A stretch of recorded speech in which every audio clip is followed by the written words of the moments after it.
Welcome back, everybody. We're going to stay on the legal stuff and bring in the founder and president of the Article 3 Project, Mike Davis. Thanks so much for joining us, Mike.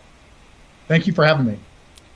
My pleasure. All right, we were just running down some topics of specific cases to talk about, but I know that you stay on top of everything that is heard before the Supreme Court. What are some of the key ones that you were expecting to have decisions on this summer? What are the main ones you're focusing on?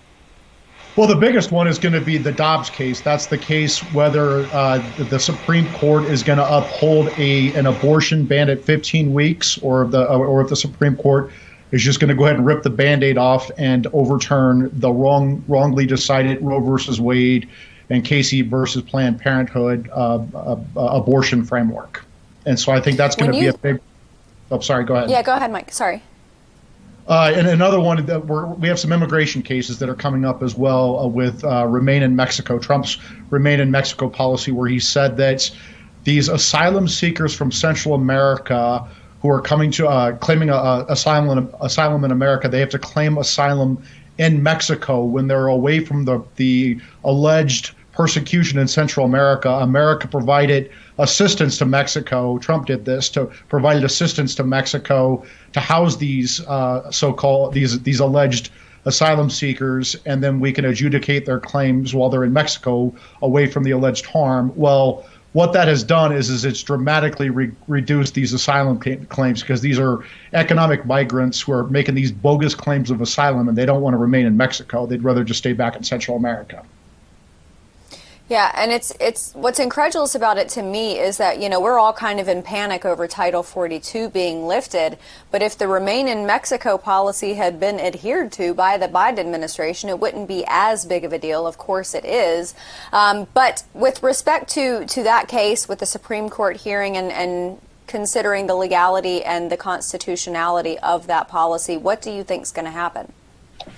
You never can tell how some of these justices are going to rule. I will say that last year there was an emergency stay request to the Supreme Court, and it was 6-3. The 6 Republican-appointed justices denied the stay, where lower courts said that Biden couldn't get rid of Remain in Mexico, and part of that denying that stay means that the Remain in Mexico, that President Biden is unlikely to succeed on the merits, meaning it should be a good chance that Trump's Remain in Mexico policy stays in place, because President Biden didn't follow the proper procedures going through the Administrative Procedures Act to rescind it. So we'll see. Who knows? I mean, sometimes these justices surprises with their inconsistencies.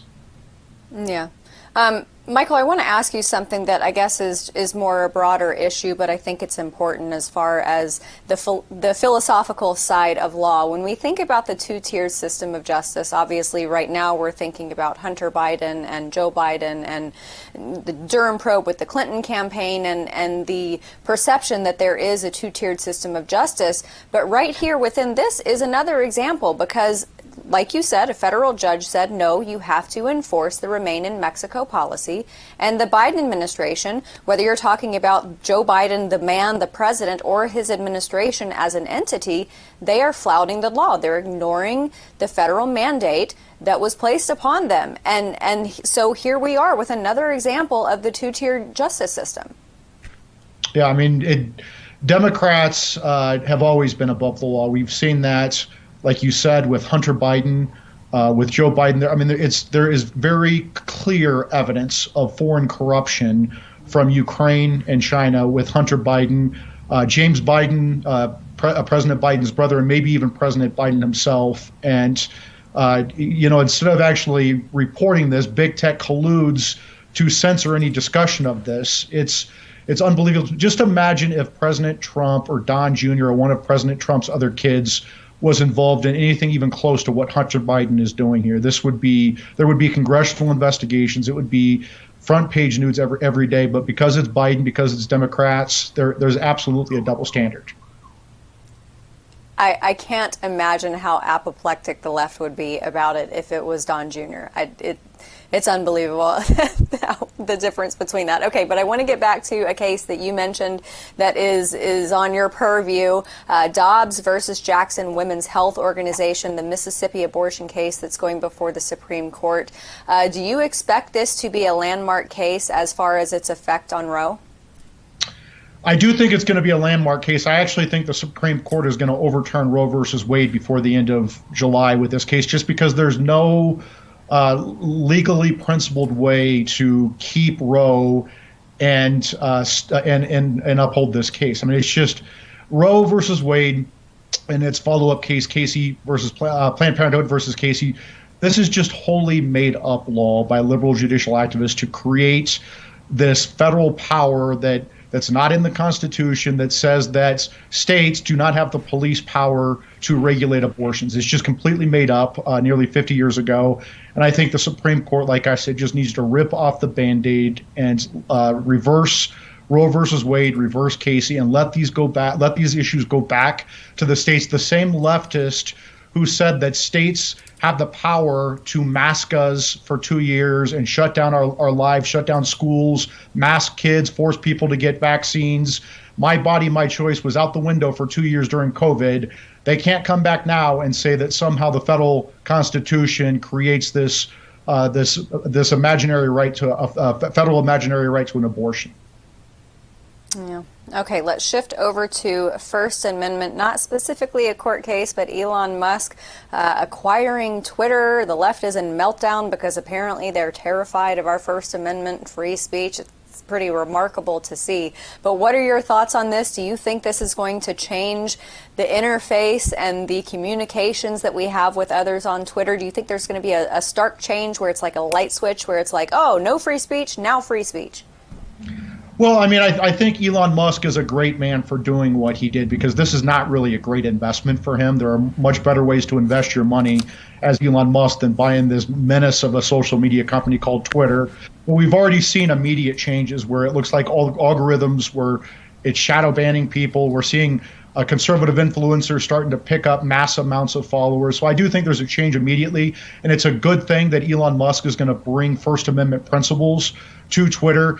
But again, Twitter is a menace. The bigger problem here are the trillion-dollar big tech monopolists, the gatekeepers, Google, Apple, Amazon, Facebook. Those are the real gatekeepers of online free speech. And until we update, upgrade, and enforce our century-old antitrust laws and break them up, this is going to be a constant problem. What happens when Elon Musk decides to sell Twitter? We're going to go back to the woke censorship business as usual. We need to break up big tech.